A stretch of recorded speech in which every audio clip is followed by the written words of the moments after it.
Fear is good. Fear never goes away. It's all about what you do despite that fear. And the moral of the story is that everyone feels fear, and the difference is what you do despite that feeling. Do you let it pin you down, make you small, make you avoid whatever task it is, which ultimately can lead to anxiety over the deep-rooted belief that you should have done it? Or do you feel it and do you do it anyway, right? It's acting despite the fear.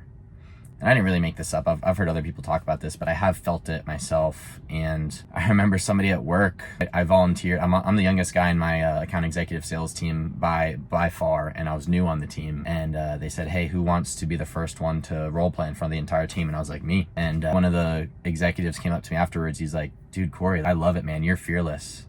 And in my head, I was like, thank you, but no, I'm not. I'm so nervous a lot of the time. I got goosebumps when I put my hand up, but I knew it was the right thing to do.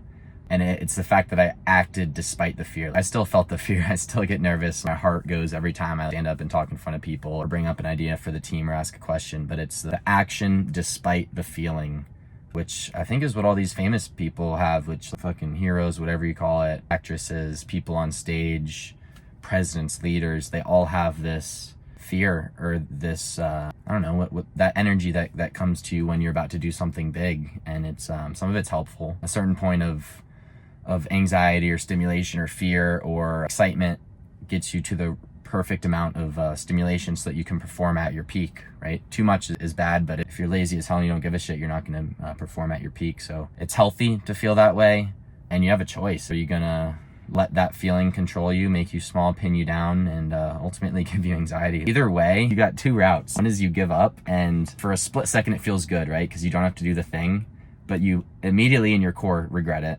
You should have done it. And that regret can sit with you and actually be a much worse feeling than actually just doing the thing, failing. Worst case, you fail, which isn't that bad. We've all failed, and it's like, it stinks, but like, you freaking move on. The thing that's worse than failing is living with that regret of not doing it.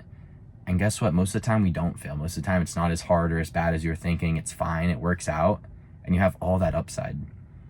So it's really a lose, right? You lose if you just decide not to do it and let the fear take over you.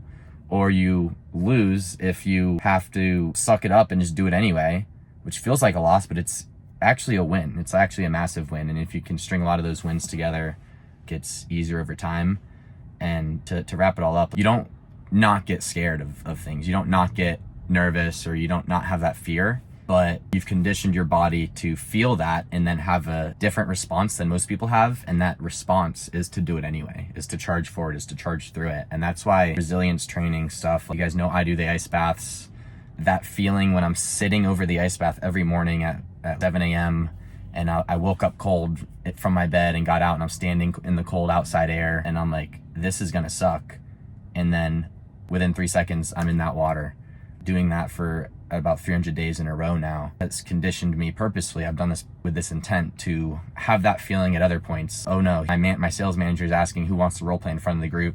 I have that feeling. I'm standing in front of the water. Do I jump in or do I shrink away?